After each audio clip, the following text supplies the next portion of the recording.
be having my camera on. We are going to be recording this meeting, so for those who have missed it. So if you don't want to appear on camera, you can turn your cameras off as well. At this time, I want to welcome my board who's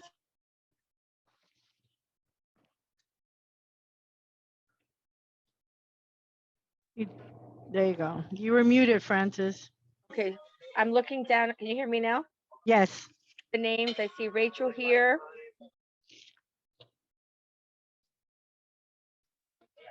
So at this time, we're not going to do our minutes yet because we have some presenters tonight. I want to give them their time. So I'm going to pass this on to Danielle Domingo for her superintendent report.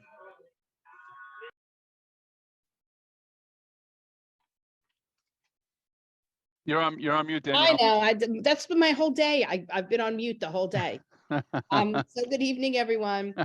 Before we start, I just want to wish everyone a wonderful winter break next week. For those of you who know that Friday is our last day before we have off for President's Week. And then we will return to school on, hold on, let me just check my time, on the 27th of February. So just in alignment with our vision, make sure that our students are reading and exploring words and having fun no matter where you are. So this morning we went over with our DLT, our mid-year data from the benchmarks that our students have taken over the past few weeks. What we wanted to do is we wanted to introduce it to our PTA presidents and President's Council and really talk about the state of the district where we are right now. This presentation will also be, although slightly modified, because we do have a few more students who have to do the makeup tests, and we have about 300 students that have to take the MAP assessment, give or take, right? Or that we still need to gather their data for the MAP assessment, and Dr. D'Antona will explain that to you. But at our CEC meeting on Wednesday, March 1st, we will be delivering a state of the district. And then following that, we're going to be spending some time talking about how we're going to finish the year strong. So I will be doing gatherings very similar to and presentation similar to what I did in the beginning of the year with our 90-day plan. I'll be visiting 4 schools and do around 3 or 4 virtual events. So at this time, I want to turn the meeting over to Dr. D'Antona, and he and I will be co-facilitating the meeting just around introducing where we are as a district in terms of our students' performance and progress towards meeting the standards. Okay. Good evening, everyone. So as Superintendent Domingo mentioned, we did share this presentation a little bit earlier today with our district leadership team. For the most part, we have the vast majority of our kids have been able to take the screener assessments in both K-2 and then 3-8. K-2 is Acadians for our reading, and then 3-8 is reading for the rest of our students. And then it's K-8 in mathematics for all of our children across grades and across schools. The one difference that you'll notice, while I'm going to show you the math data for our district, the goal that we've created for our district is aligned to the Algebra 1 Regents, which is information that we're still pulling together. We have a few hundred children that are still taking it, or I'm still in the process of gathering the information from our schools. For children that took it on Friday, that information hasn't kicked over fully to me yet. So we don't have a full picture of that, but I'll talk a little bit about what I've seen so far in relationship to our student performance.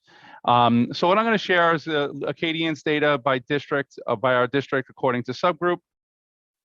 I'm going to talk about iReady data by subgroup, and we're going to talk about iReady a little bit by the domain in terms of the areas that our kids are being assessed on. I will do a follow-up on the Acadians part of that at another time. We're going to also talk a little bit about the current state of chronic absenteeism, which we talked about with you guys already in the past. We're going to continue to emphasize the importance of this. Something did come up earlier today just in relation to children and them being sick, and we'll talk a little bit about that. that is certainly a cause for concern, and we're certainly not asking any children to come into school when they are unhealthy. But we'll talk a little bit about chronic absenteeism. We'll talk about the math data, and then lastly, the parent survey, which you guys helped us formulate. We'll share a little bit of what the results look like thus far. We have about 1,200 parents that have completed that survey to date. Certainly asking you guys to continue to push on that end as well from your space as presidents of the President's Council, of presidents of your PTA, and doing that outreach to your own schools. So having said that, I'm going to talk a little bit about where we are as a district in relation to our early childhood reading data. So this connects to priority 1 from the Chancellor, that all students will learn to read well. As a district, we are at around 54% of our students that are currently on or above grade level. We improved by around 5% from the beginning of the year to where we are now. You will notice that there's been a decrease in the number of children that are well below, and an increase in the children that are at or above benchmark, which is what we do want to see. If the pattern continues, we will be just under our benchmark level of around 61% overall. Last year, we ended around 56% of our children that were on or above grade level across K-2. If the patterns and trends continue from this point, we are looking at just being under our benchmark expectation of 61%. But I'm hoping with us looking at this data and continuing to push with our schools, we will hopefully reach and surpass that expectation by the end of the year. Now, for our Hispanic learners, we have seen a change in terms of the overall percentage of children that are below benchmark by around 7%. We have seen an increase in students performing above that benchmark level from 33.5% to around 37%. This is below where we were hoping at this point of the school year. We will continue to emphasize the importance of this particular subgroup within the context of our schools moving forward, but this is what our current data says for our Hispanic learners in District 25 in K-2. In K-2 as well, for our Black population, we have seen an increase by around 4+%. We have seen also a decrease in the number of students that are well below benchmark. If the pattern continues where we are, we will be able to meet our goal that we set for our Black learners, which would put us over 50% for the school year. So we're going to continue to push in this area and monitor as we go through the school year to ensure that we're meeting this benchmark. But the data thus far looks as though we will be meeting the expectations that we set at the start of the school year. Our Asian learners have seen an increase, and generally speaking, across our subgroups, we've seen around that 4 to 5% improvement, a little bit of a variation in some of them, but overall around a 5% improvement, 4 to 5% improvement across each of our subgroups of learners. Our Asian population from 58% to 62% of children that are on above grade level, and again, seeing some change in that well below space as well. For our white population, we did see a larger increase here than we did in our other subgroups, from 53% to 61% of children performing on or above grade level at this point of the year. Again, looking at that important space of well below benchmark, we don't want our children living in that space at all. So we're going to continue to work in that area as well. For our students with disabilities, we did see an improvement from 35% on or above grade level to 38% on or above grade level. We have a much larger percentage here of children that are well below benchmark for our students with special needs. We're going to continue to work with our building leaders as well as our instructional team to support this work moving forward. And our Ls, this is a subgroup that is really super important because we have a significant number of children that live in this space. Not only are they Ls, but they certainly fall into other categories and other subgroups as well, being our Hispanic learners, our Asian learners as well inside of this group. We did see progress in our number of children that were performing well below standard. We did grow by about 5% in this particular subgroup, but more work needs to be done to close that gap for our children. So that is our Acadians K-2 data. If you have any questions, you're welcome to kind of raise that hand and certainly stop me at any time. Yes. Otherwise, I'm just going to go through. Yeah, Dr. Mike, I just wanted to speak very quickly.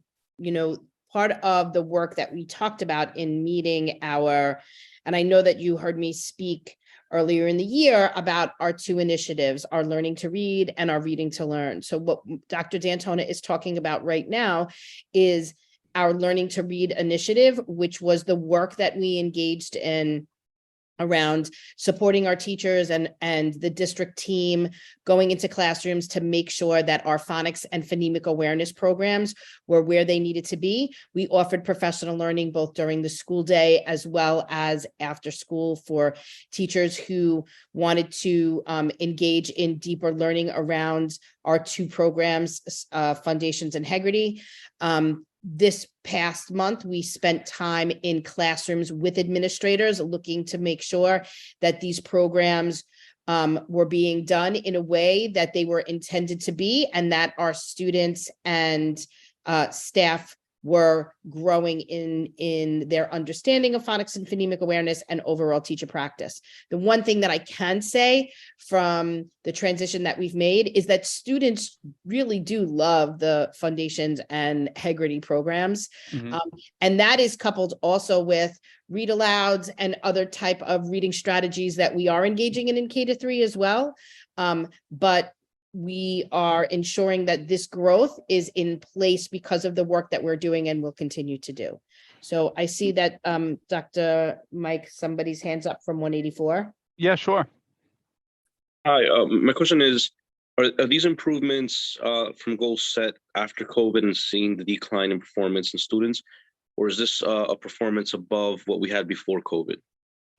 Yeah, so this is relative to so our goals are relative to performance during COVID. So we set our benchmark to go so last year we were at 56% during the COVID time period. So the goal was to get to 61% overall across grades K-2. Right now we are at 54%. So the goal is that if patterns continue, we will just be under that 61% mark, but we're going to push to get to that space. Thank you. Sure. And just something also for you to know is that, there's a progression in terms of performance. Our kindergartners have the largest number of children that are below or well below benchmark, followed by our first grade, followed by our second grade. Our second graders are currently at 65% of our children that are on or above grade level. The purpose around our learning to read work is that by the time our kids get out of second grade, that we're creating readers that are ready to start reading to learn. That's promising that we're at that 65% for our grade 2. We still have a lot more work that we're looking to push forward with them as well. So chronic absenteeism data, this is priority 2, and all students are physically and emotionally safe. One of the areas that were part of our chancellor's expectations was also to work around chronic absenteeism. As a district, we began the year around 18% of our children were chronically absent as we ended last year. So we set our goal around reducing that by around 4% from this year.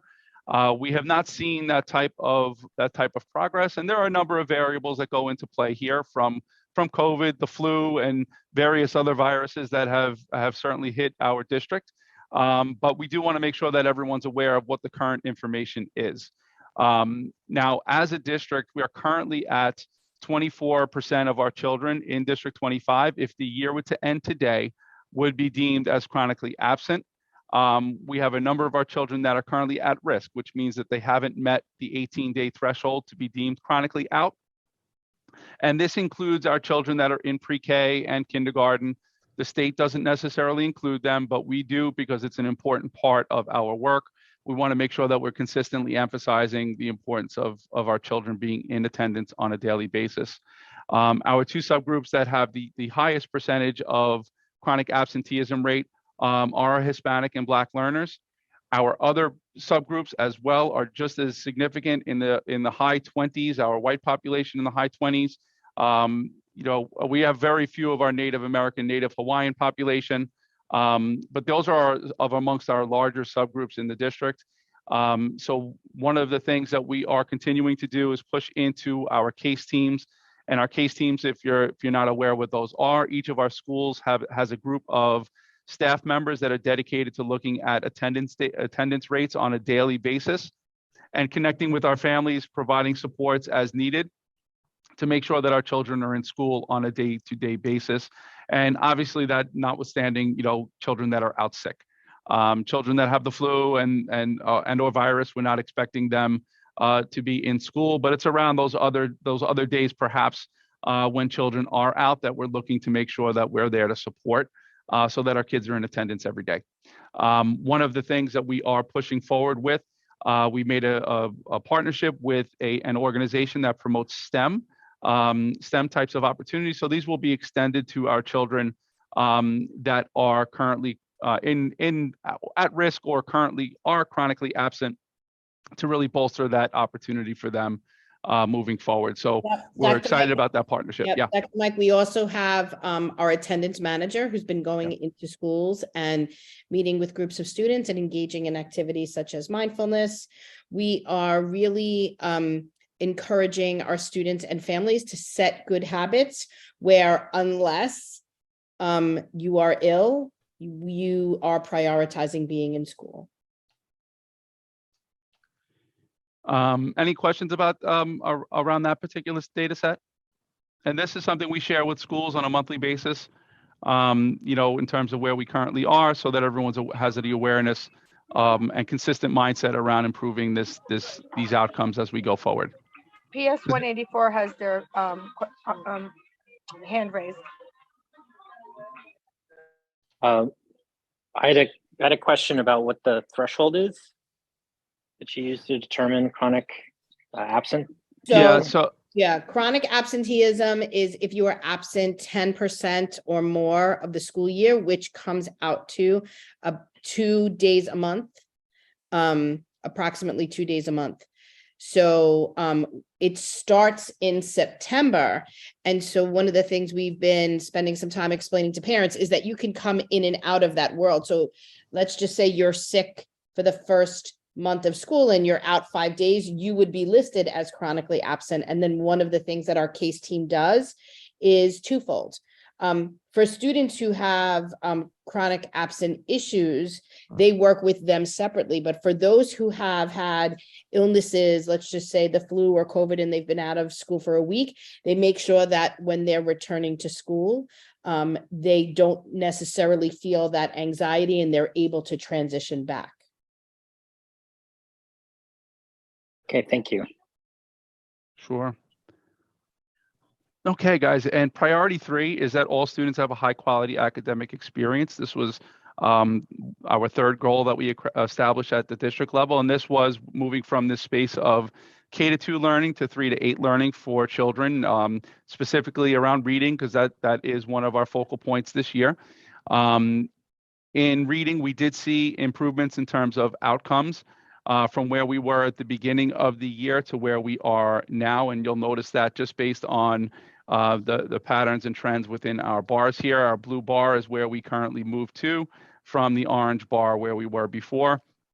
We have a significant percentage of our children that are in that space of 1 grade level below. We do want to make sure that we continue to curb that and improve in the other areas as well. But we're currently a little bit over, just under 47% of our students performing on or above grade level. And again, I just want to emphasize this because it could be looked at, in a couple different ways, but I want to make everyone aware that this is as of mid-year. This work is around progressing through the entire year of schooling. So at this point, this is saying where our kids are. It doesn't mean that this is where they will stay. The goal is that we continue to improve from where we are right now to moving forward for our kids. So iReady has us projected at around 57% of our kids performing at or above grade level. And if we move into that stretch growth where it's more than a half a year remaining in this year, and we move past that half of year, it has us at 64.5% of our children being at or above grade level by the end of the school year, which would be above our current performance, which was around 62% for the 21-22 school year. So the goal is that we're continuing to surpass where we were the previous year. if this all things being equal, we would be coming in a little bit short of what our goal was, which was 5%.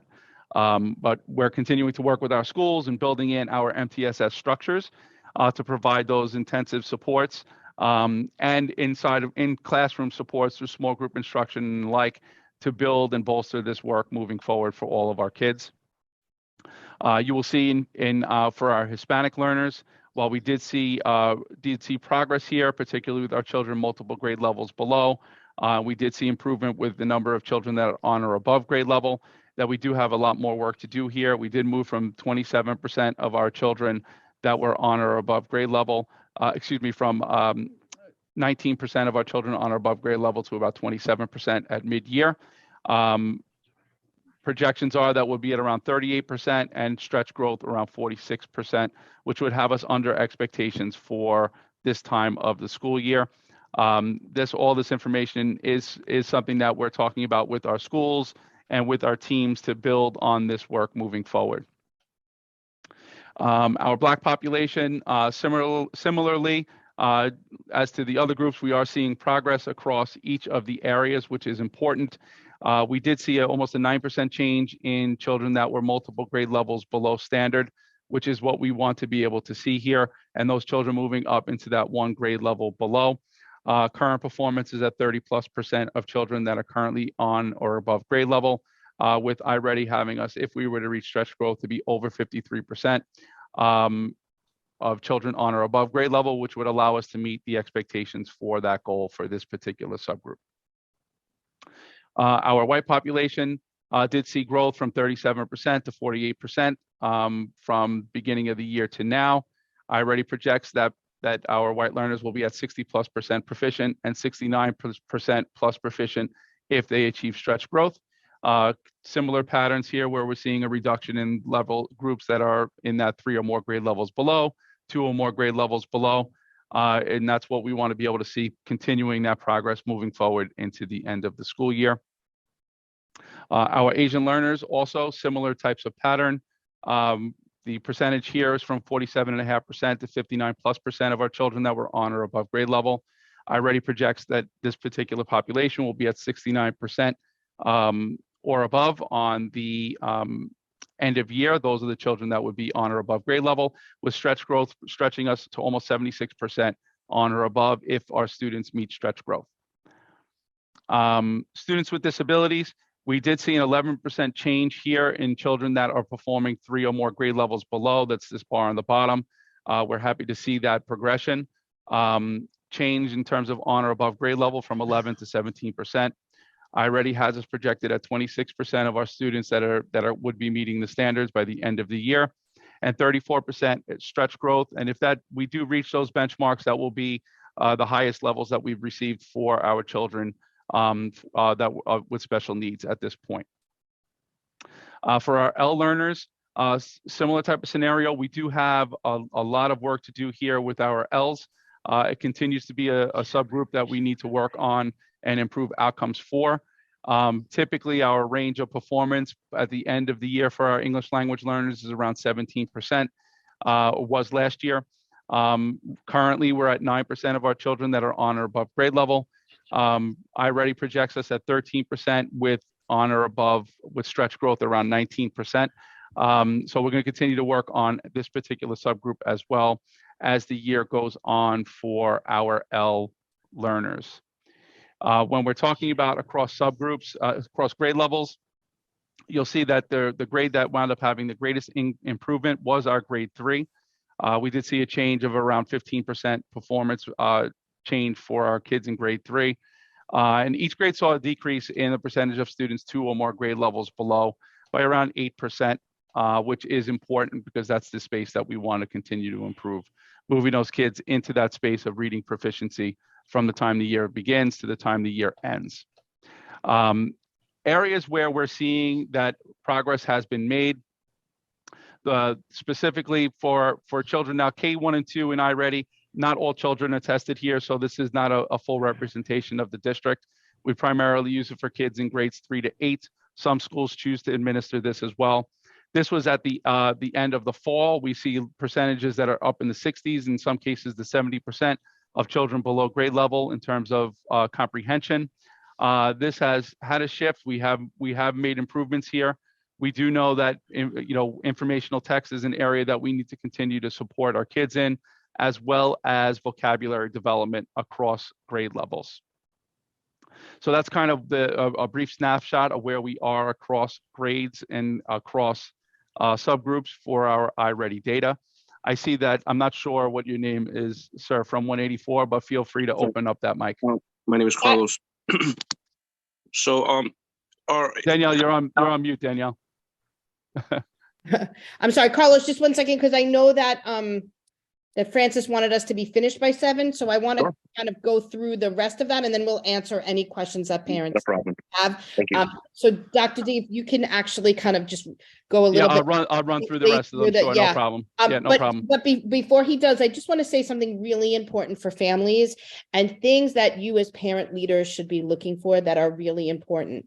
So today, what we're telling you is the why we take beginning of year, mid-year, and end-year benchmarks, because not only do district leadership teams or SLTs at the school level look at this data to make sure that you're moving where you need to be towards your CEP goals, but what this is a time right now, there's a lot of things happening. Promotion and doubt letters are coming out. We're asking schools to take a really close look at how students are performing, and they have the ability to target some students and work with you as parents to accelerate learning together for the end of the year. So now is the time when we're talking about parent engagement, making sure that your child's teachers are connecting with you or you're connecting with them to really start saying, where is my child in terms of meeting the standards aligned to iReady? And then talking about how together you can both ensure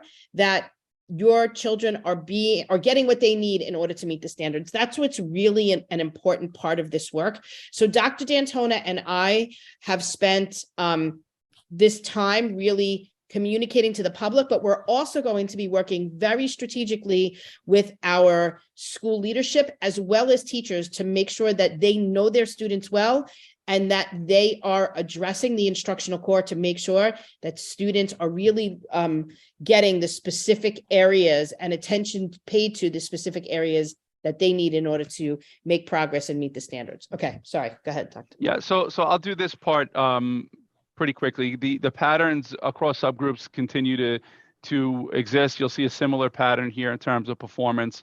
Across subgroups, you're going to see a change in the number of children that are on or above grade level in a positive way, as well as a decrease in the number of students that are multiple grade levels below.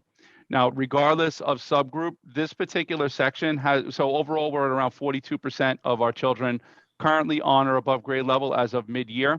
We have nearly 41% of children in District 25 that are currently in that space of 1 grade level below, which means that we have ground that we can clearly make up to make sure that our children are proficient math students. The biggest part that is important, that we reduce the number of children that are in these 2 or 3 grade levels below standard. So with 40% on and another 40+% of our children that are below just 1 grade level below standard, it gives us an opportunity to make those improvements as a district. And this you will find similar patterns across each and every one of our subgroups moving forward down the line. So whether it's our Hispanic learners, now the overall percentage of performance for our Hispanic learners is much lower than our district average, but we have a significant percentage of our children that are one grade level below for our Hispanic learners. You're going to find a similar pattern for our Black learners, similar pattern for our Asian learners, similar pattern for our white learners. Our students with disabilities, we do have a lot more ground to make up here in terms of children that are below, that are on or above grade level. But we made a huge jump of children that were 3 grade levels below by 20% change between the start of the year to now. So we've made a lot of progress here for our kids, and a lot more progress that can be made between now and the end of the year to get all of our children in that space of being on grade level. Similar type of pattern for, yeah. Sorry, Mike, I just wanted to see how, if you had more slides, I was just interrupt you because we have our presenter here and they don't have much time here. So I don't know if you only No, have one or two, you can finish. If not, then can we just no, pause it? absolutely can pause, Francis. No problem. I need 5 minutes, the max, but I'll stop whenever you'd like me to. Okay, so we'll stop now because I know we had some questions. So thank you, Mike, for being patient with us. Cecilia, thank you for being here today. And we just want to welcome you here to D25. And you have the floor. Thank you so much, Francis. Good evening, everyone. My name is Cecilia Venusta Weigel. I am a parent of District 26, so we're neighbors. I know Francis from CPAC. You have a great, very involved group of parents there. So I'm happy to be here presenting tonight. May I share my screen? Yes, I am a co-host, I see.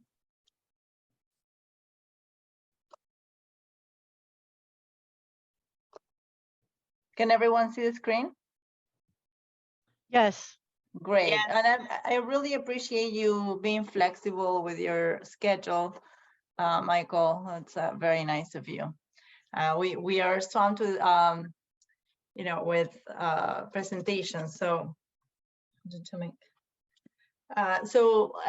again, I'm here tonight as a consultant for the 2023 elections. Supposedly it was going to be today, the last day, but there was an extension. So I'm happy that you will all have a little more time to apply for a seat. The purpose of this presentation is to bring all the information the parents need to be able to apply for a seat and also to vote. So hopefully at the end of the presentation, you have everything you need for that. Oops. So in order to, it would be great if everyone knows exactly what CC do. Unfortunately, it's hard to know exactly what they do if you don't attend a CC meeting. And if you haven't done that already, if there's, and I know here everyone is a parent leader, so hopefully you have done, but maybe if other parents ask you, encourage them to attend a CC meeting. And if there are no CC meetings between now and the 23rd, I encourage them to watch a video of one of their meetings. So last year, the state law was changed. There was a change to make the councils more inclusive. So now these 75 parents will have the opportunity to elect someone that will represent them and their students where the student goes to school, as well as to also run and vote for the citywide council of District 75. And that is a new, that's a new seat that we all have in each district. So this slide shows you, I'm sure you all know, again, you're parent leader, so I don't want to bore you, but basically they will have like one council per district and 4 citywide education councils for different populations, high school students, English language learners, special education students, and District 75.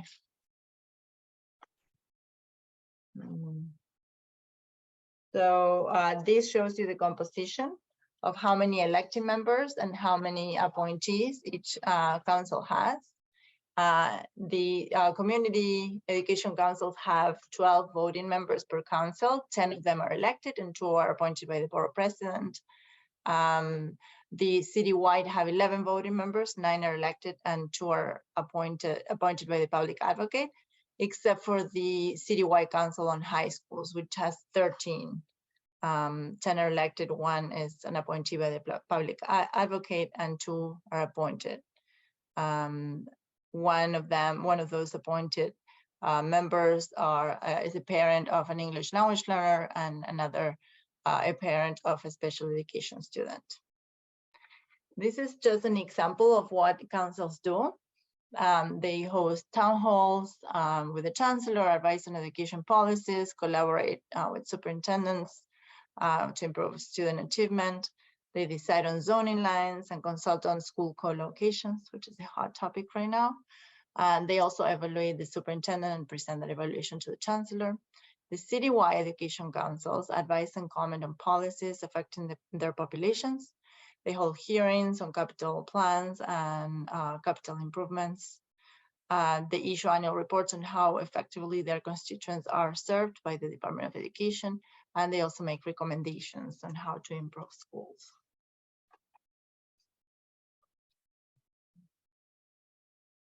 So again, the best way to find out about a CEC is to attend one of the meetings. If like you can find information about every council on the DOE website. Their schedule should also be available on the websites. And if there are any recordings of meetings, like each council does it a little different. Many meetings are streamed online. Well, like now most of them are streamed online. Usually there is a report by the superintendent and then a report by the chair of the council. And at the end there is an opportunity for questions from the public where everyone can participate. So we hosted daily Zoom calls with this presentation.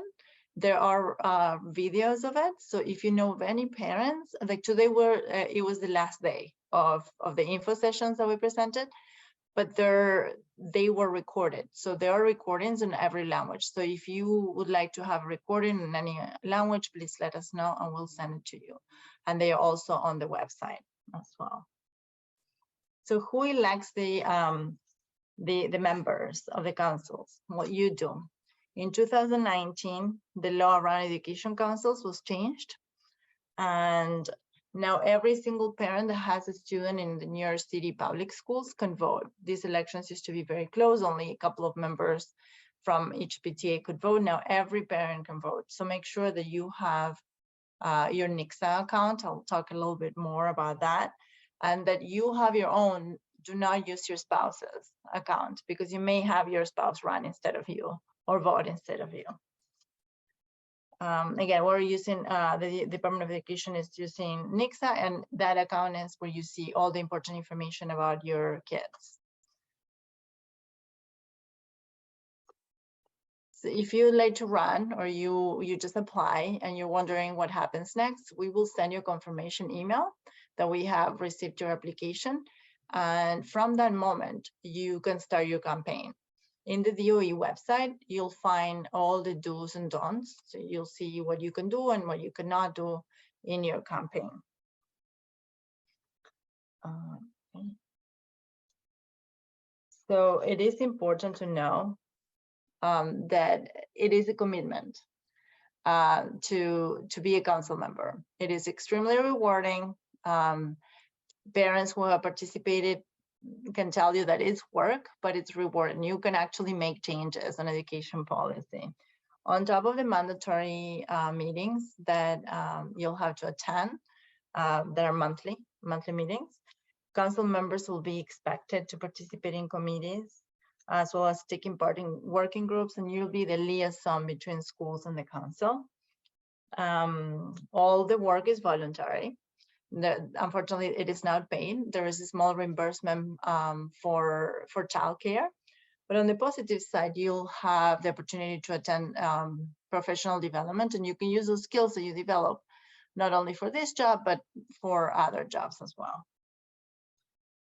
And it is important that parent voices are heard, and we represent. Like you don't always see what the DOE sees, like you're on the other end. And it is important for the Department of Education to know how kids are affected and how different populations are affected. So make sure that you encourage parents to run, and we want the councils to be diverse. So we think everyone's represented. How do parents run? Again, here, this slide is outdated now because elections are not, the application period is not finishing today. It has been extended until the 23rd of February. So to apply and to vote for a seat, or to apply for a seat and to vote for the candidates, the Department of Education is using NICSA. And again, it's a website where you can see all the important information about your student. If you're not signed up for NICSA, it's not too late. Make sure that you are. And it is also important that you have all your children added, because, and I'll tell you in a second why. So eligibility depends on the student. I'll show you a slide after this one. In Nixa, you can see grades, report cards, attendance, test scores, transportation. And if your child is enrolled in a special program, like has an IEP or is an English language learners, their plans will be there as well. Oops. And again, like, so if you don't have it, you will need a creation code. I'm missing that. And the creation code you will get from your parent coordinator. So if you don't have Nixa activated, ask your parent coordinator to give you that code. And you'll need that as well as the OSIS number, which should be in the report card of your child. If you don't have it, if you can't find it, your parent coordinator can give you that as well. This is a short video that shows you, that takes you through the application process. It should not take more than 10 minutes. You will have to enter your email address, the password. One of these styles, it says apply for CEC seats. So you'll click on that and the blue. Then you'll confirm your identity. And Nixa will show you your kids, the programs that they are enrolled in. You'll confirm that information or add the kids that you don't have added, if that's the case. And Nixa will tell you which councils you're eligible for. You'll tell Nixa which ones you want to run for. You can run for more than one, but you cannot sit in one of them. So here you will rank them. You will tell Nixa which ones you prefer. And then Nixa will ask you questions about your employment, about your investments, and that is so we know that there are no conflict of interest. If you're unsure if there is a conflict of interest, go ahead and apply, because there are exceptions. Like, for example, if you work for the DOE, there may be a waiver. It depends on where in the DOE you work, so make sure you go and apply. Here are the investments. Then after this, you'll confirm all your information, your children's information, and you'll click apply. How do you hear about elections, and like the typical questions. But again, it should not take more than 10 minutes to apply. In this slide, you can see how eligibility works. Eligibility is student driven. So it really depends on where your child goes to school, not where you live, but where your child goes to school. So on the left, you see this mom has a daughter who is who is enrolled in a District 75 program in District 24. So she can run for that new seat in the Community Education Council. She can also run through her daughter for the citywide councils of District 75 and Special Education. And through her son, she can run for the citywide council of high schools. So she's eligible for these 4 councils. Pablo on the right has a 7th grader in District 14, and he's also an English language learner. So Pablo could run for a seat on the Community Education Council for District 14, as well as the citywide council on for English language learners. I think I've already talked about this. So if you have applied, we will contact you, and we'll confirm that you've received your application and you can start your candidacy, your campaign. Again, you can find all the information of what you can and you cannot do on the website. There will be candidate forums for every district, for every council. This is the best opportunity that you'll have to meet the voters. The forums will be online and they will be recorded and posted on the DOE website. So each candidate will have the opportunity to make a 2-minute statement, and will have to answer 1 or 2 questions from the moderator. So if you cannot see, if you're not running but you want to vote and you want to see the recording, you'll be able to see what the candidates have said. So how do parents vote? Again, through Nixa. And again, it's very important that you have all your children added, because Nixa will tell you which councils you can vote in. So, and eligibility works the same way as to like when you are applying. So make sure everyone's added there. And this is our timeline. Again, this February 13 is outdated, but the rest is right. So the application period will end on February 23rd. The candidate forums will start on February 27th when we come back from the break until April 20th. From April 21st to May 9th is voting. Then we'll vet all the provisional winners. And on June 24th, everyone will be sworn in. And on July 1st, you will start your 2-year term. And it will end on June 30 of 2025. This brings me to the end of the presentation. Here's our email address. You can contact us at any time. You'll see, I'm sure you've been receiving tons of emails and everything. It is important to, to lift, to represent our students and the families' voices. And parent voice is very powerful. So I encourage you all to consider running. There's a lot more time. So if you were wondering, should I run or not, give it a little more, consider it harder.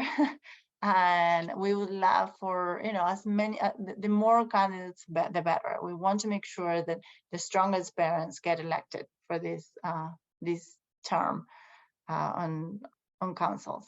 So thank you so much for listening. You can contact us at any time. I can put my email in the chat.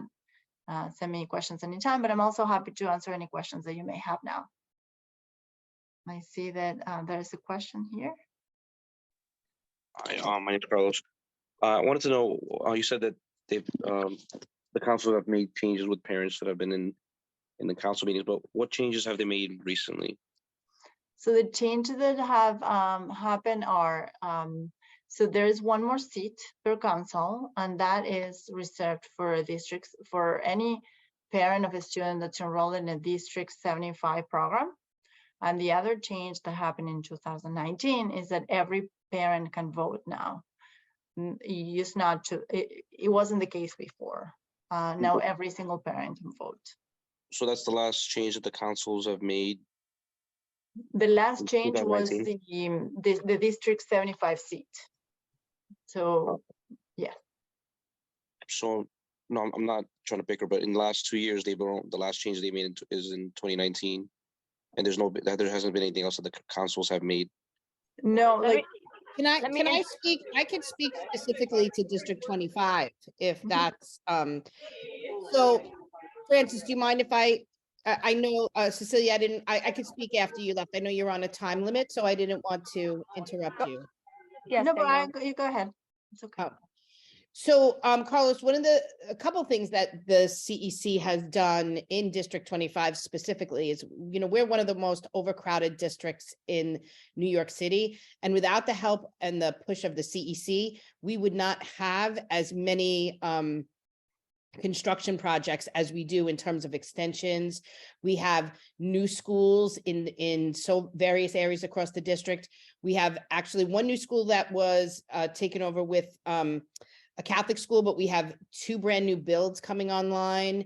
We have about 4 or 5 additional extensions. So that's one of the things that was pushed in terms of the CEC in District 25. Additionally, they've written resolutions that keep resurfacing about school safety, and District 25 CEC was really at the forefront of it, continuing to push for more safety agents. There was just something, Mark Rampersant came to our district and met with students regarding that.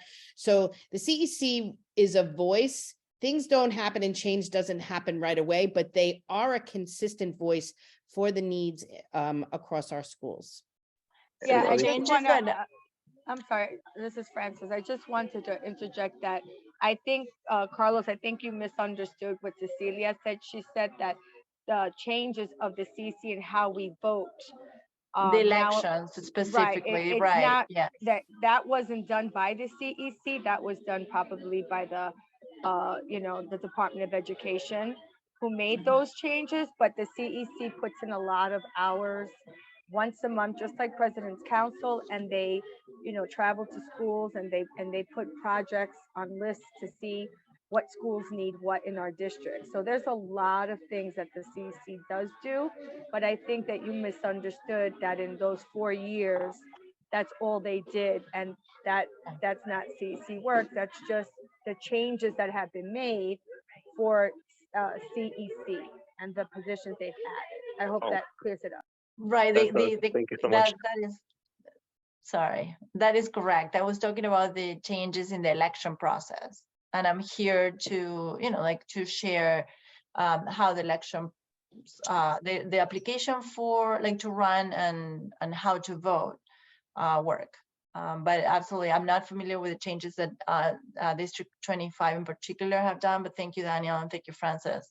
I'm sure you can respond more specifically about the changes that the CEC has been able to make. And I can tell you, there's so many amazing changes, especially in school buildings and overcrowding, safety.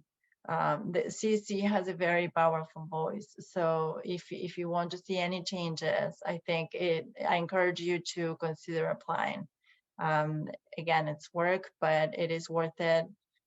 There are many changes that have been accomplished, and I'll let Danielle and Francis share what that has been done in your district specifically.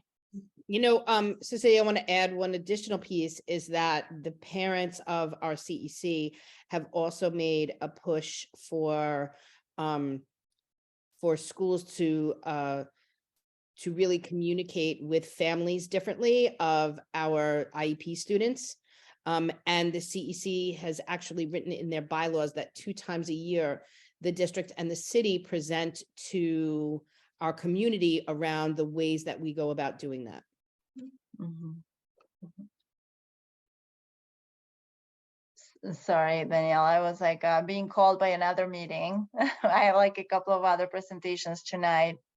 Do you mind repeating if that was a question for me? Pamela's here too. I see that my coworker who's extremely experienced on CECs and this process is here. Pamela, can you say you're calling me from District 27? Is that okay?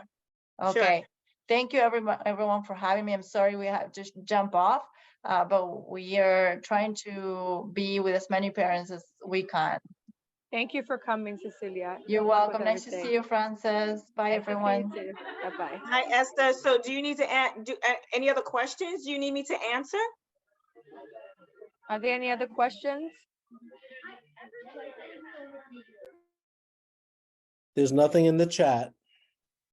We're rocking over here, Pamela. I know you do. I know you do. You guys are good. You're in good hands. Well, I'm going to jump to another meeting as well. Thank you, Pamela. You have a good night. Thank you so much for coming. Good night. So, okay, since there's no further questions, Michael, can you please continue your presentation? Thank you so much. Yeah, sure.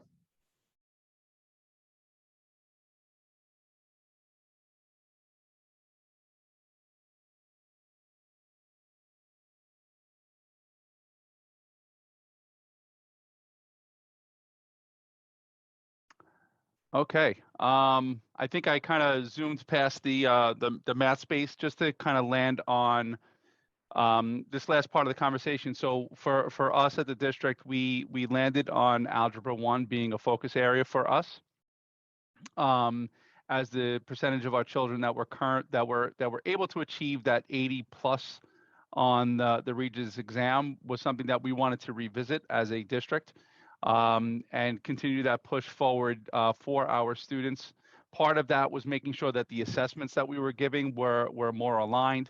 Last year, we did administer the iReady assessment, which while it did give us 8th grade data on our kids, it wasn't necessarily the 8th grade data aligned with the Algebra 1 assessment. So we did make a shift. There. Preliminary information shows that we have around 68% of our kids that are currently, as MAP calls it, in the high average range, which is a good thing for us at this point of the year.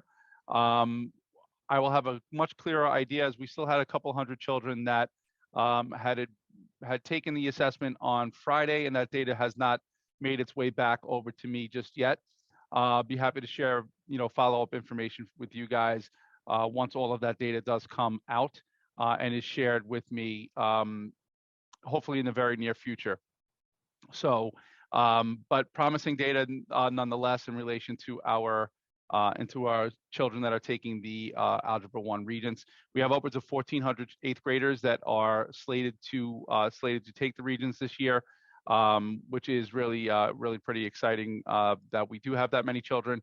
The reason why we landed here was that not so much that we had this volume of children taking the test or participating in Regents coursework, but that they had access to it. We didn't want to just create a space where our children were just able to say that they were taking the Algebra 1 Regents, but that we were performing well as a result of taking that Regents exam. So our schools are participating in a professional learning series right now that's dedicated to Algebra 1 and the supports necessary for children that are currently falling under that sphere of success, so that our instructional decisions are improved, so that those kids have the best chance possible to succeed in that algebra coursework. So the last space that I do want to bring you guys to is the parent engagement goal. One of the priority areas for the chancellor was around redesigning the system to be more inclusive and responsive for parents and families. So with your help as a group of President's Council presidents, we did meet with you guys, I think it was in January, to organize our parent survey that was sent out.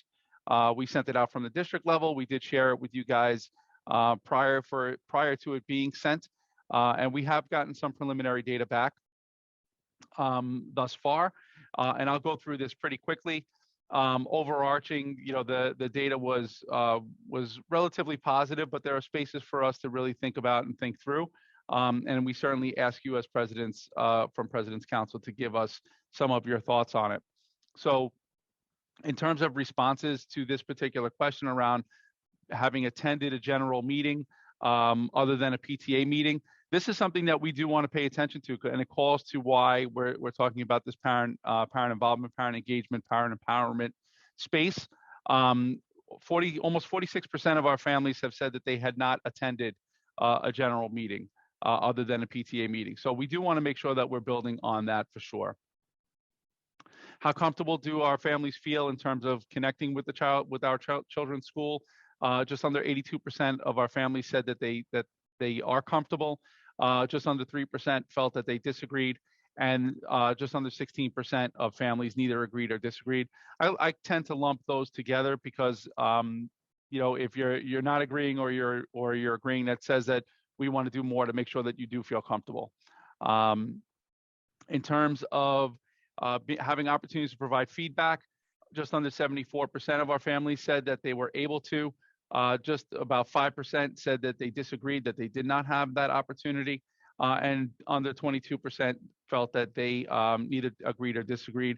Again, we want that percentage to rise so that more of our families feel that they can provide feedback to our schools. 78% of our families believe that they are receiving information regarding progress their children are making in a timely fashion. This was of the higher spaces of disagreement. Just above 7% of our families said that they disagreed in terms of receiving timely communication. This is a space for further consideration for sure. 78% of our families said that they connect with their teachers during parent engagement time. Just under 7% said that they disagreed with that. And just under 15% neither agreed or disagreed. Whoops. I'm not sure if I went down too many. Okay. This was a promising area. Under 91% of our families said that they are communicated with regularly via phone messages, emails, newsletters, website, and so on. That is a promising statistic. 2.5% of our families disagreed with that, and 7% neither agreed or disagreed. Again, these are things that we want to move on into that agreed space. Nearly 85% said that their schools talk about the importance of good attendance. About 3% of our families disagreed with that. Just under 74% of our families said that their child's social emotional and learning needs are being met. A little over 6% disagreed with that, and about 20% of our families neither agreed or disagreed. Again, this is a space that we want to improve from that neither agreed and disagreed to that space of agreement. Under 78% felt that their children's academic needs were being met. A little over 5% disagreed, and 70% were neither agree or disagree. 76% of our families felt that the schools addressed their concerns promptly. A little over 5% said that they disagree with that, and 18% neither agree or disagree. And this last question was around supports for families. 63% of families felt that they would, 37% of families stated that they would like to have more information on parenting and social emotional learning supports for their kids. This is an important statistic which we do need to dig a little bit deeper into around what other supports, parenting supports do they need, what other social emotional learning supports do they need. So we'll be doing a follow-up to this in this particular question for sure. But would love to get your perspectives on other things that we should be thinking about in terms of action planning in these areas. Clearly, this is the highest percentage area around communication to families was certainly the highest, but we did see some room for improvement in these other spaces as well. And wondering if there's anything from you guys that you believe really stood out to you and things that we should be considering at the district level. Would love to hear that certainly from all of you, but other than that, that's kind of the space that this kind of concludes our data set for tonight.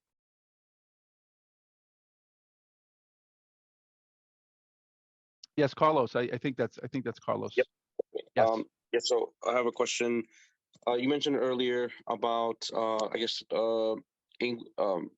children that are, a language barrier, or they're learning English. Yes. There's a bigger separation. So I know that there's been an influx of immigrants being brought to New York, and they're potentially going into the schools, kind of in the middle of the school year. Is that being taken into consideration to why there's such a huge gap, or that's not being tested, or is that test being excluded for those individuals until they're been there longer?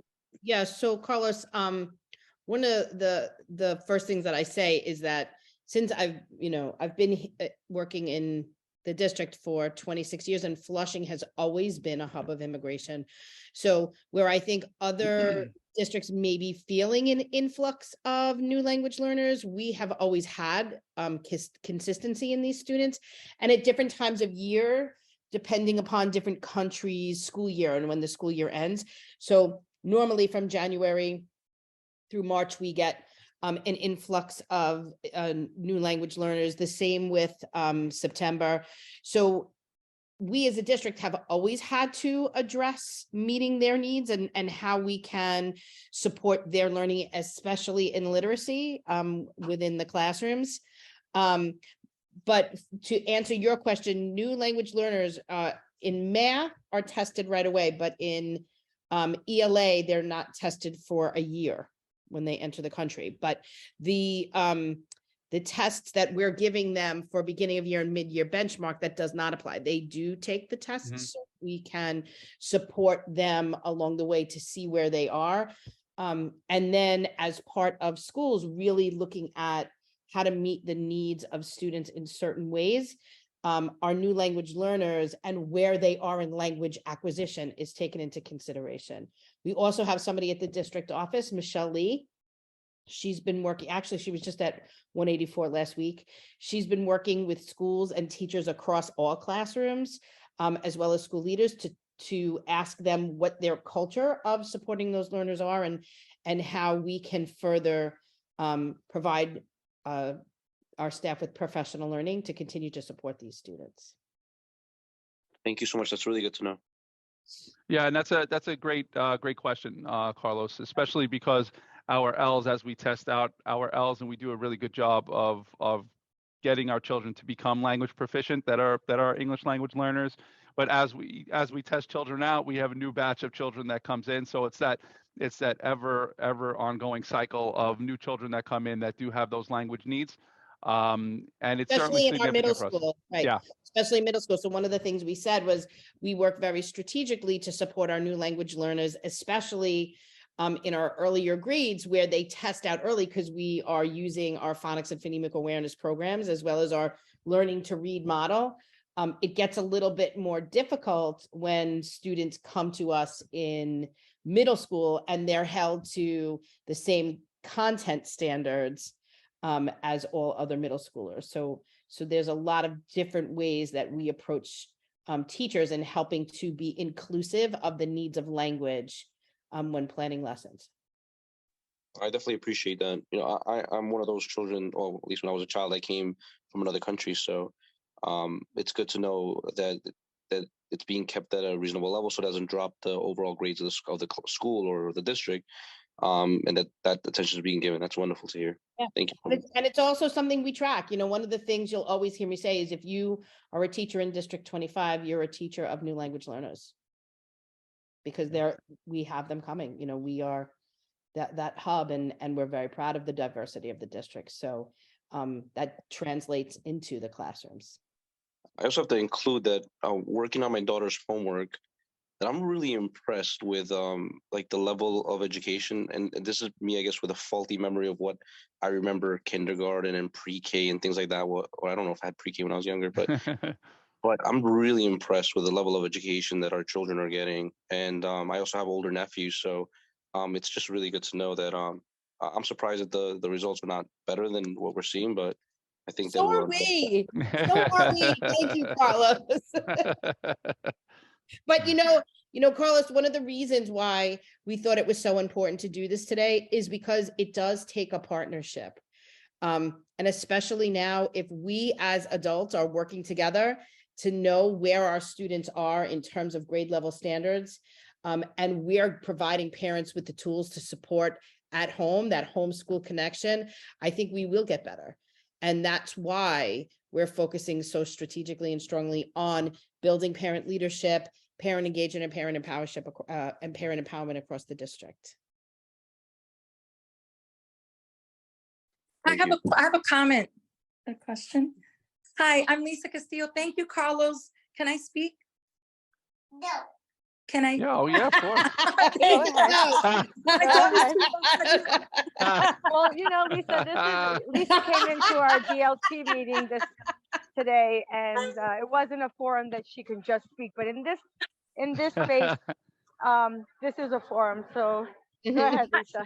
Thank you. I wanted to add, mention also, I agree with Carlos that the level of education is unbelievable. I've been in the leadership team PTAs with my older kids. My son's not in special forces military. He's 25. My daughter's 21 in nursing school, and I'm actually holding her baby. And I just wanted to add that the level of education is unbelievable. Like I mean, I'm 53 now. When I was in first grade, I don't think I've done nearly half of anything that these first graders do today. I have a 6-year-old and they're doing geometry and algebra. And I'm like, wait a minute. I didn't do that in first grade. And then he's like, oh, I can do this. I know how to do this by myself. And I'm like, what? I would have never been able to do that then, because when I was in first grade, I remember we weren't even reading. These kids are reading all kinds of books, numbers and math. And I'm like, whoa, this is a lot. Like what they've been doing these past few years, these kids, my 6-year-old, since he started pre-K, is unbelievable. And the level of work, and the teachers are phenomenal. They're amazing. Like you have teachers to like maybe 25, 26 students, and all the kids are doing fantastic. I mean, how do they do it? I don't know, but I just wanted to applaud the teachers and also the counselors and everything, because I'm so overly impressed with the level of work that they do, the academics, and all of the hard work that everybody puts in to make it better for these students and for our kids. It's unbelievable. So thank you very much. And I'm so grateful to be a part of it the third time around. And thank you for coming to CEC. Yeah. You got to see the presentation twice. I mean, DLT. DLT, you got to see the presentation twice. Oh, gosh. Thank you, Lisa. Thank you. Does anybody else have any other comments or questions?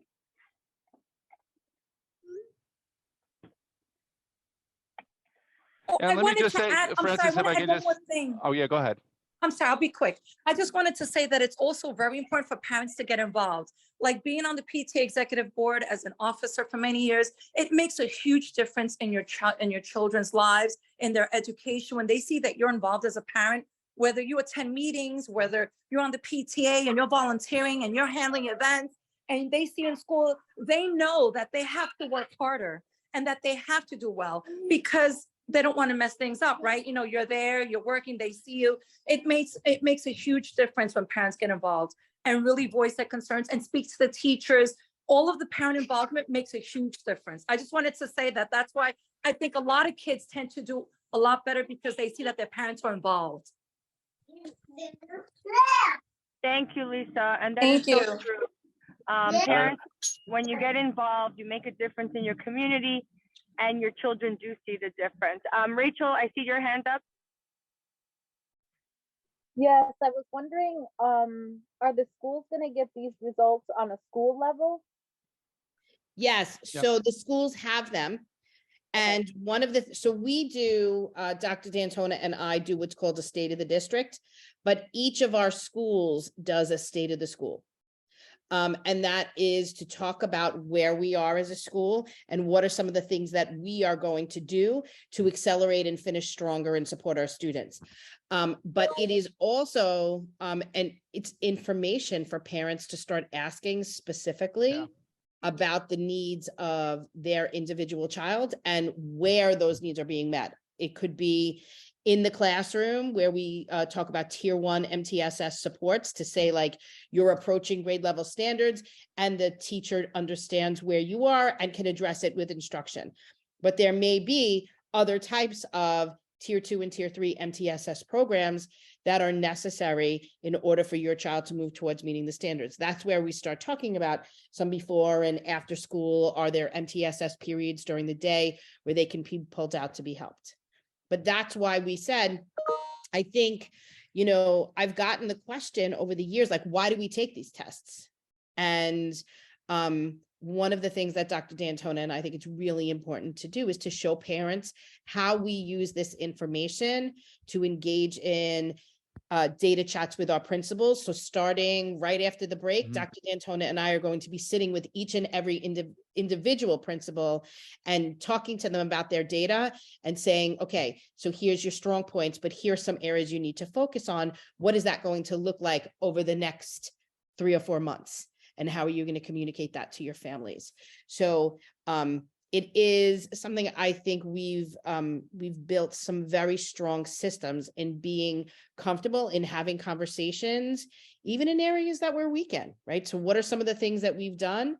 Dr. D'Antona spoke, I know he had to rush through math, but we have about, I think it's about a little over 40% of our students are 1 year below grade level in math, right? That's a flag for me to talk to our schools and to our parents to say, we've been doing a real big push in literacy this year because our data and our students show that that's what they need, right? So that's where we did our learning to read and our reading to learn initiative. But now we're going to be talking to our principals about what's going to be happening across classrooms to move those 40% of students who are about to meet grade level to make sure that they get there and they don't fall behind. So this is exciting. It's exciting to be in a space where we're all talking about the same information and then we're making decisions together to better our schools and our students. Yeah, and I just want to interject, like, taking these exams, although sometimes parents talk and say, oh, they're not that important. To me, they're very important because I get to see where my child is. I get to see where they are. And sometimes the school may think that your child is not performing well, but the state exam says different. So you can kind of use that as well as another type of measure. So any type of assessment is always good to have to kind of know where your child is, because there's around 25 to 30 students in the class and they're not all in the same place. And it's always good to know where your child is and know the supports that they need and ask the school for them. You know, sometimes these teachers are doing their job. And if you don't communicate that there's an issue, they may not know there is one, or they may not have you can come up with a better plan for them, you know, for your child. So always advocate for your child, communicate with your school, and just work together as partners. It again, not just that, Francis, and I think that's great, but one of the things, you know, I heard two parents talk about how impressed they are with the level of work that their children are doing at home. One of the things that I used to do as a parent all the time is I used to talk to my children's teachers about how I observe them doing work at home. And the teachers found that really helpful because it is a different condition than when they're in class.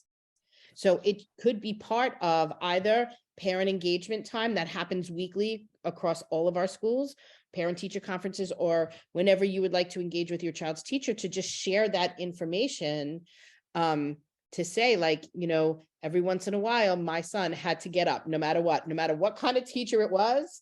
I would say to the teacher, if you don't let him get up and walk around, you're not going to have a good day. So that was just part of how we worked together to make sure that we were creating the best academic environment for my children. Thank you, Danielle. I just want to circle back to the minutes. I know, Rachel, you had them. Are you able to share your screen so that we can just have the minutes approved once we review them?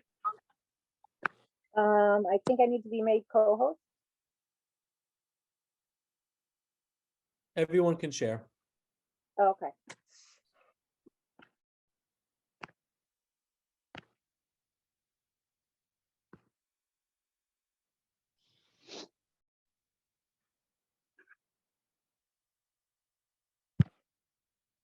Okay, can you see my screen? Yep. Okay. So these are the minutes from our January meeting, which was held on January 9th due to the Martin Luther King holiday. The minutes were approved for December. Superintendent Domingo gave her report touching on the town hall being a successful event, talking about the open enrollment periods for kindergarten and gifted and talented, as well as info sessions for children born in 18, 19, and 20, as well as some info sessions that were being held online. Special shout out for the Civics for All Project Soapbox initiative. There were 29 students from our district in 21 schools. Oops, I don't know what I just did there. That participated in the citywide event in Manhattan. And one of our district students, Evan Wu from PS 130, was singled out to develop his speech further. We talked about the DLT's parent empowerment support for parents, and Ms. Domingo said she would be conducting parent chats throughout the district, and that Jenny would be collaborating with parent coordinators. We did the mid-year review of iReady data to ask SLTs to review together and align with goals and actions. Then Dr. D'Antona reviewed information about the mid-year assessment, or talked about the mid-year assessment, that the window would be from January 3rd to the beginning of February 2023, which we talked about tonight. The priority one would be all children learn to read well using Acadience, chronic absenteeism, district-wide iReady data, college and career readiness. We had a presentation from vendor 21 Cents Ed regarding STEM-related courses. And then the parent involvement survey, which has now been sent out, was sent for translation. Then Mr. Di Benedetto from CEC spoke about the CEC elections.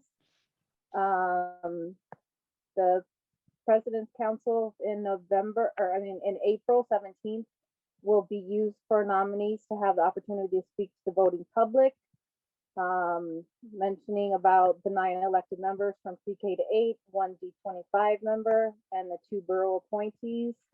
Some specifics about when the CEC meets, asking parents to share this with our schools and encourage them to sign up for NICSA so that they can vote.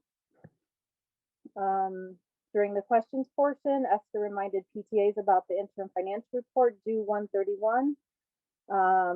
Francis mentioned a successful fundraiser they were doing regarding recognizing acts of kindness. Esther discussed about any questions or applying for CEC, and the meeting adjourned at 7:20. So can I get a motion to approve the minutes? I motion to approve the minutes. Thank you, Carlos. Is I anyone- second that, Francis. I Thank you. third that. Okay, thank you all. So the minutes are approved and I turn it back over to Francis. Okay, thank you so much, Rachel. I just wanted to point out, I always, I'm a big advocate for parent engagement and for parents to get involved. But I also am a big advocate for getting the accurate information. And I challenge all the parents today, if you're going to be involved, I know that some schools have parent chats or they have WhatsApp chats, like people get on and speak to each other. We never want to discourage parents talking to each other, but what I will discourage is parents getting on these platforms and sending out mass messages that really weren't approved by the school or really weren't things that were fully, thoroughly investigated by the school. And so then what happens is if there's 30 to 50 or 100 parents on a chat or an email thread or whatever platform they're using, whether it's Facebook or any other form of social media, then what's happening is that whatever information is being sent out can scare parents, right? Because when you hear something happening at your school and then it's coming from a parent, you're going to believe it's true. And sometimes it may not be as true as that parent is saying. So I will challenge you that if you're getting information from those types of communication platforms, I would just reach out to the school and speak to there's a principal, there's an assistant principal. You have people in your school, and if they're not aware of something, then that's our job as parents to make them aware. But you have school leadership teams, you have different platforms. If you communicate with your school and you don't like an answer that you've received, then you talk to your school leadership team. You have to know parents who are on that. If you feel the school leadership team is not, doing what you think they should be doing, then you can contact President's Council, right? And talk to us, and we can see where we can guide you. But there's always someone to talk to. I would just refrain and be careful with the information. Like, for example, class parents. We have class parents who many schools have them. They're really supposed to just contact parents for information that's happening in the classroom and whatever the teacher wants to tell the parents. But it's not really a forum to invite children to birthday parties. It's not a forum to gripe about whatever the teacher's lesson is or whatever. Those are different conversations that need to happen in other places. And I just want all of us to be aware of that, because social media is very important. And just like we heard today about a young woman who was attacked in a school and it was put on social media, and it was so humiliating to her that she took her life. So it's very important that we are very sensitive to what we post out in a mass email thread, whatever information. If it's not coming from the school, please don't post it, because as parents, we also want to remember how we want to receive communication. And for me as a parent, I don't want to receive it in someone's opinion or subjective matter. I really want it to become from a place that it's all for all of us, not something that's coming from a different place. I just want parents to really, if you have that in your school, please be mindful. And I will recommend that you put rules in place so that parents are aware what is allowed and what is not allowed. So if anyone has any questions or comments about what I'm saying, please let me know. Thank you. Francis, can I just make one comment? Absolutely. One of the reasons, and I want to thank you for bringing this up, one of the reasons why I think it's important for PTAs to hear this is sometimes the group chats that Francis is talking about are started by PTAs for different purposes, right? Like, so you'll collect contact information from families so you can send information via group chat, and then it becomes something else unintended by the PTA. So the PTA does it for some certain informational purposes, and then it turns into a parent doing some of what Francis was saying. So I just want the PTAs to be careful that when you're collecting that information or starting any sort of communication, that you're very clear, like this would not be the space where you would do that.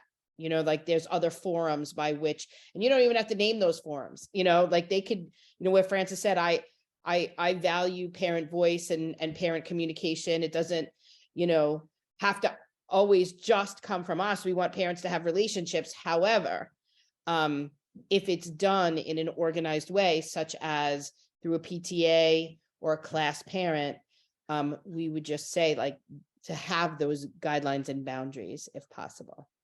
So thank you, Francis, for bringing that up. You're welcome. Does anybody have any questions or comments or suggestions?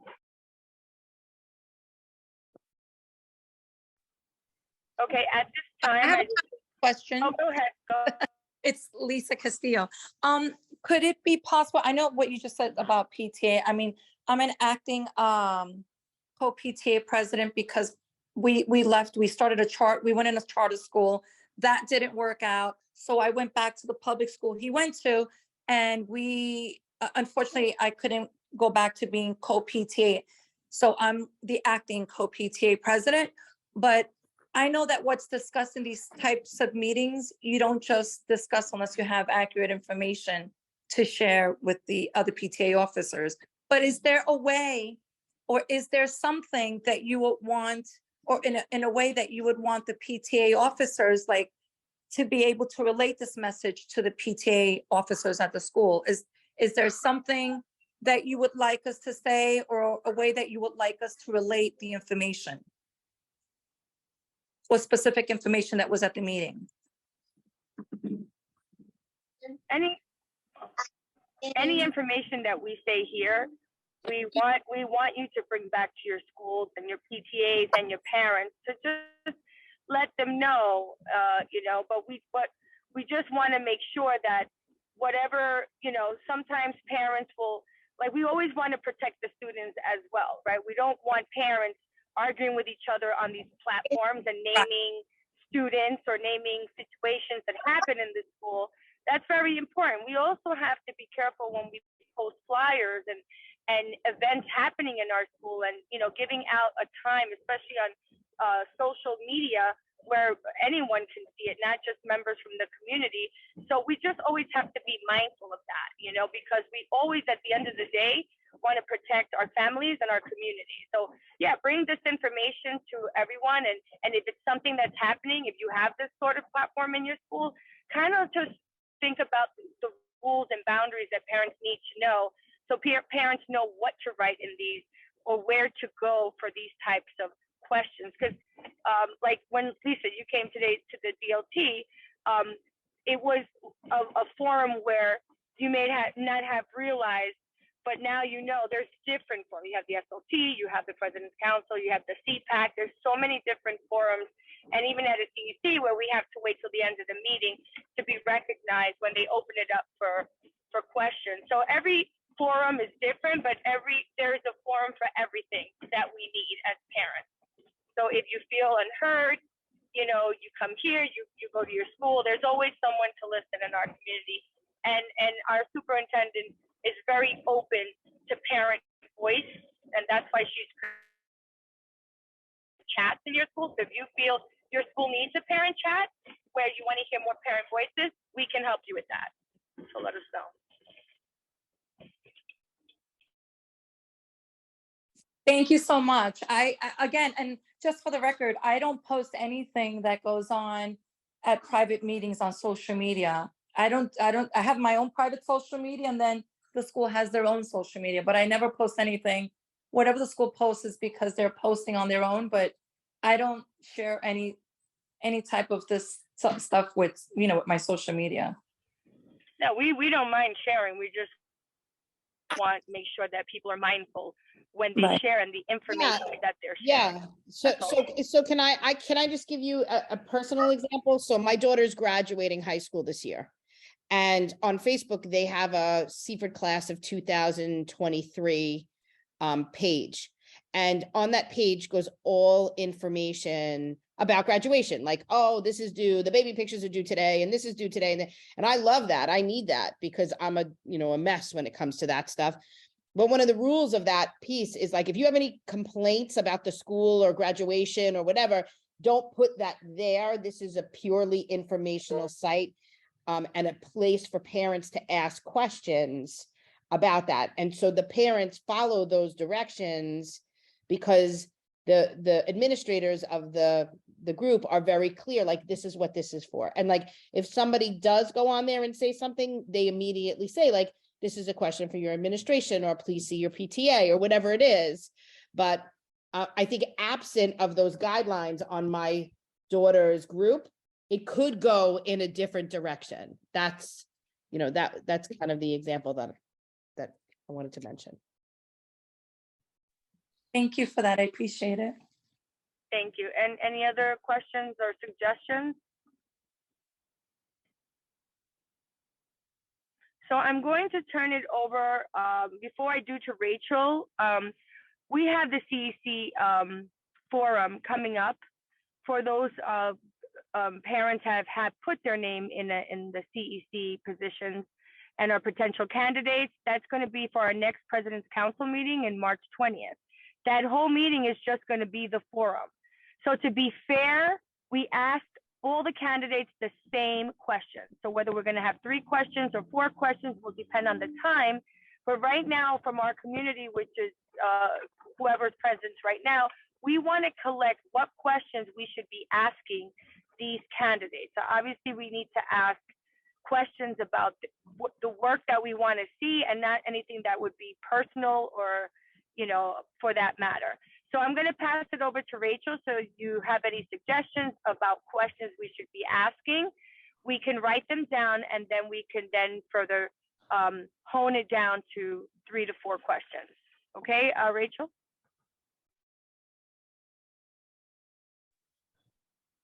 Okay. So if anyone, well, we had a question in the chat.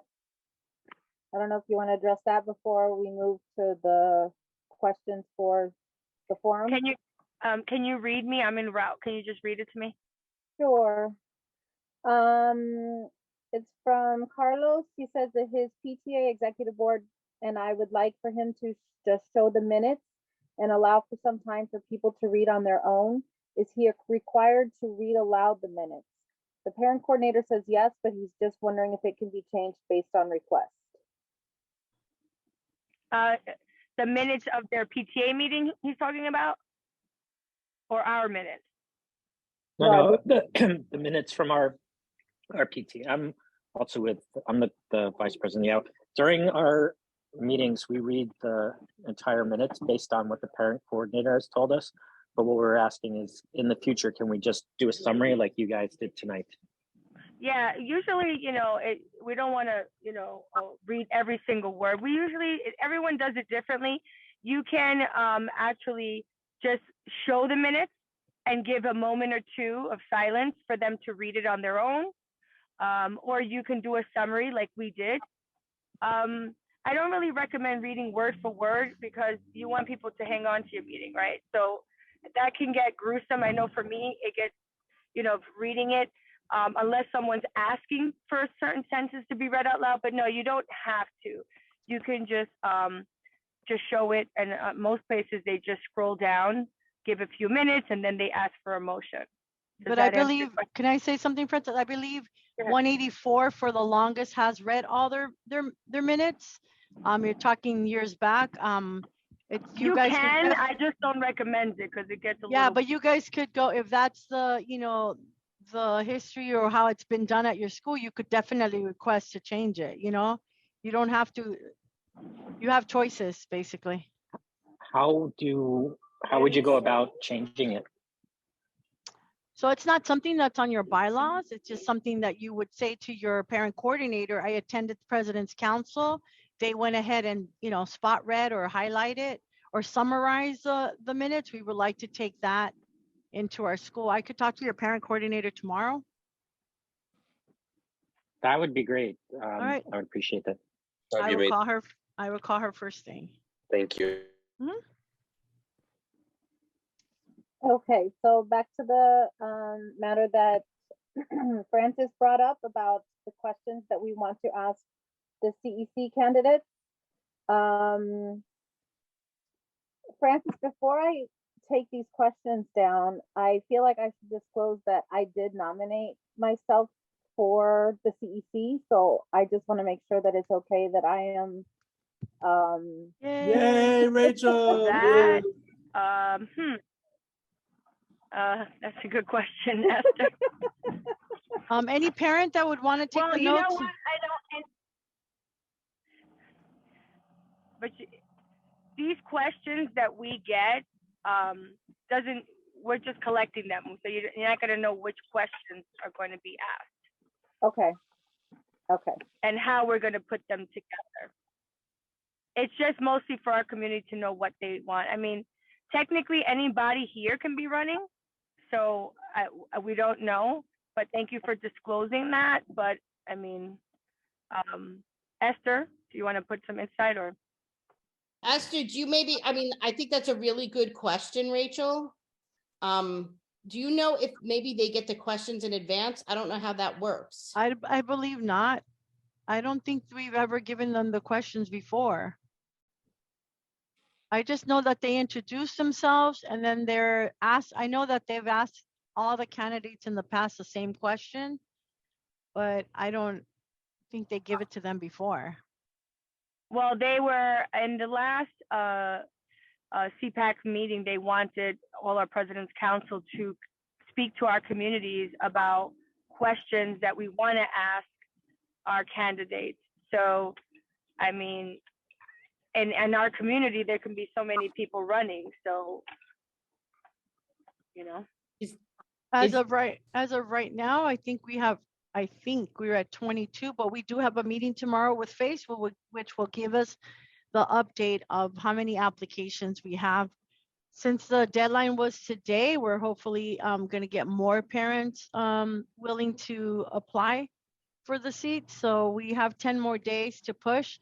The parent coordinators have been informed to go ahead and continue to push, or not push, but let the parents know so they could, if they're thinking about it, so they could go ahead and apply for the seat. Francis, do you think maybe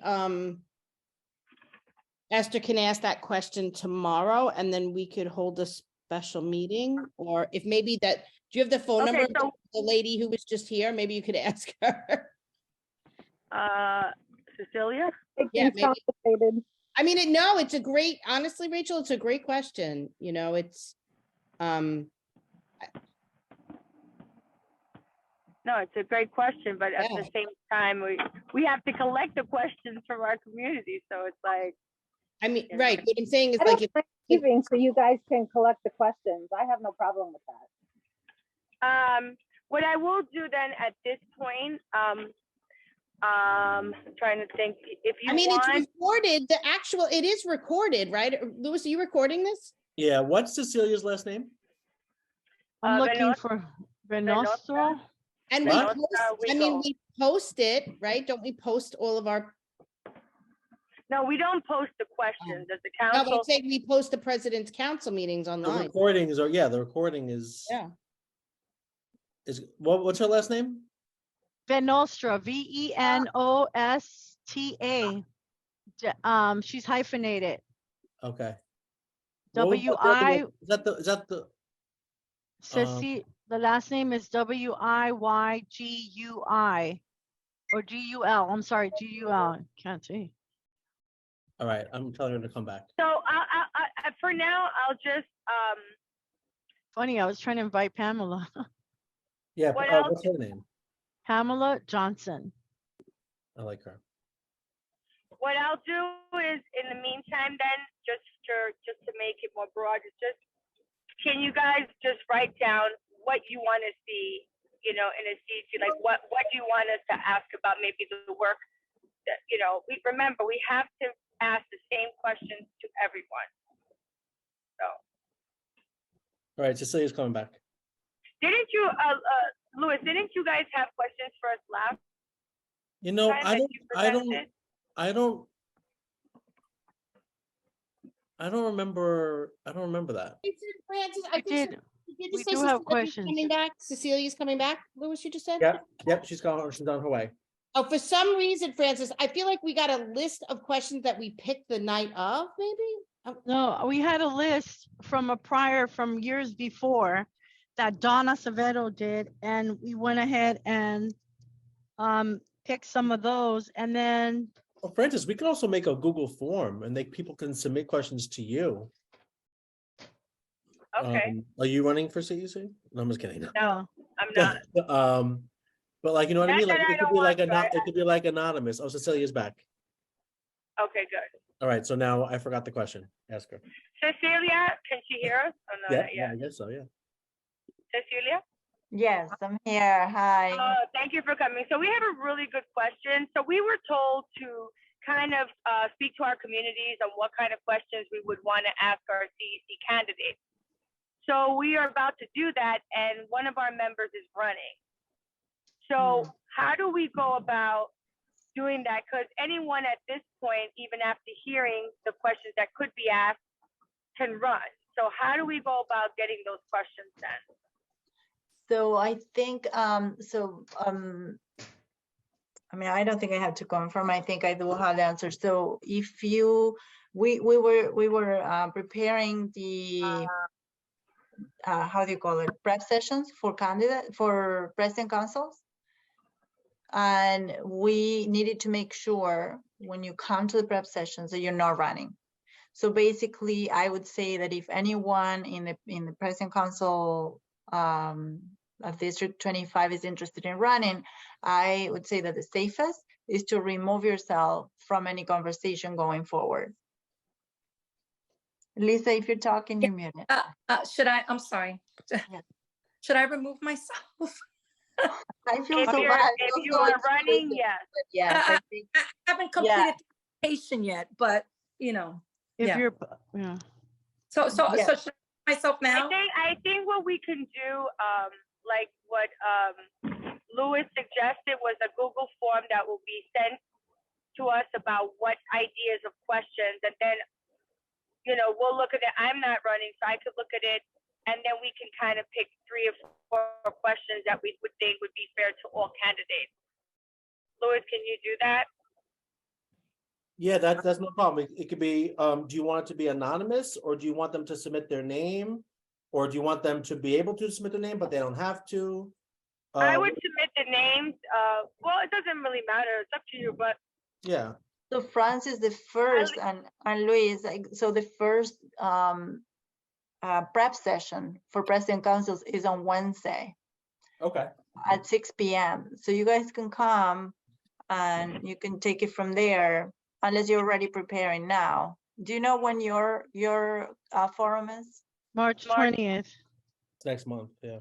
Yeah, okay, so you have time to prepare for the questions. I would suggest that you come and, you know, make sure that you're doing the right thing, but I think, yes, I know, yes, if you are running, you, you know, in your best interest, you should remove yourself just so you know, no one comes later and says, well, you stayed the whole conversation, you didn't ask a question, and so the safest would be to. yeah, we're just putting. We're not actually picking the questions. We're just getting an idea of what our community wants from our candidates. All right. Yeah. So any meetings that you're going to discuss that, and if you're having a meeting that you're discussing other things, you can say, okay, like we're going to talk about the questions now. We'll text you when we move on to the next topic, and you come back to the meeting. I think that's the safest for the candidate. All right. Thank you. You're And welcome. So Francis, I'll make the form tomorrow. I'll send it to you. And we'll put it on the President's Council webpage, like kind of where you guys go to join the meeting. I'll make like a banner on the top. that Okay. says submit your question. So anyone that's on the call right now, you could probably visit the website tomorrow. You'll see the button to go to the form. And you can submit questions. And the way we'll do it is if you want to submit more than one question, you'll just fill out the form more than once. You can fill out the form as many times as you want. And you're collecting the results and you'll send It it. goes and into a spreadsheet, and then I'll send you the link to the spreadsheet. And then during the meetings, you can refer to the spreadsheet. Okay. Thank you, Cecilia. We don't have any other questions, but just stay close to your phone. Yeah, Okay, stay I close will. to Teams. Yeah, I might call call me you- I might anytime. call you back. I'm happy to stay if you need me, but I don't want to. Thank you. All right. Have a good night, everyone. Good night. Right. So I can't see the chat, so if there is any questions, just let me know. Are there any questions in there? Yeah, there's a new one. Hold on. Not No, just- that's it. It was Cecilia. Do you have other questions for me? Oh, okay. Okay, so it's 8:20, so it's almost at the end of our meeting. I just want to open it up to any last comments or suggestions or any issues that your PTA needs support in. We're here to support your school. Any questions that you may have. Rachel has a question. Go ahead, Rachel. I don't have a question, but you've also asked in the past when we're doing something that's going well. And I don't remember what school mentioned on President's Council that they were doing a readathon to benefit a charity, and it was doing really well. Well, we got approval to do our first readathon, and in the first week, we've raised almost $3,500, of which Oh, nice. 26 coming to our PTA. That's Oh, amazing. very nice. We That's still have amazing. 3 weeks to go. So I highly recommend looking into the readathon fundraiser, and it's got the kids really excited about reading, and some of the kids' minutes is amazing. I mean, they must be reading day and night to get some of these minutes. So I just wanted to share that with the group. Thank you for sharing that. And I think that's one of our goals of our district is to get everyone reading. So that's definitely a great idea. Absolutely. Yep, it absolutely is, Rachel. Thank you for that. Love it. Let's go to the chancellor. Tell the chancellor. Anyone else who's just doing something great in their school that they'd like to share? Oh, I would like to share something. We didn't, at our school, we didn't, I'm new to the school that we're at, actually. And I noticed that they didn't have class parents, but that's something that we're definitely working on. And that's going to make a huge difference with parent involvement, as well as for those that don't speak English, like for the Spanish speaking parents, for the Chinese speaking parents, because we're looking at having class parents 2 per class that speak Chinese, English, Spanish, and English. So I think that's going to reach those parents that don't use the computer, don't use laptops, and are probably old parents, want to get involved, but they don't know how. And this is just something that I wanted to add. I wanted to mention that. That's always great to involve parents. Also know that your school can provide translations as well. If they need to, they can always make a phone call and get someone on the phone if parents need Yes. that. But it's good to get parents involved, but remember the boundaries that we have to create for them so that everyone's on the same page of what their responsibilities are in that setting. Thank you, Lisa. Thank you. Anyone else?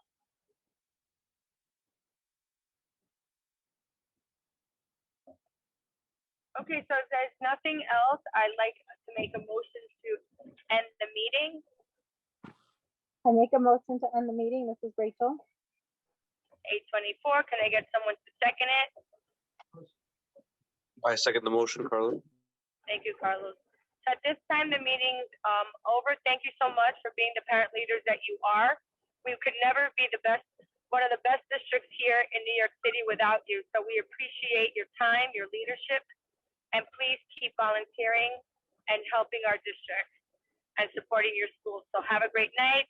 We'll stay on in case anyone has any questions, and you can go if you need to. Thank you.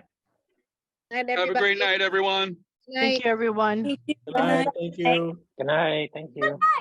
Thank you, Louis. Thank you, Michael and Danielle and Esther. My pleasure. Have a great night. Good night.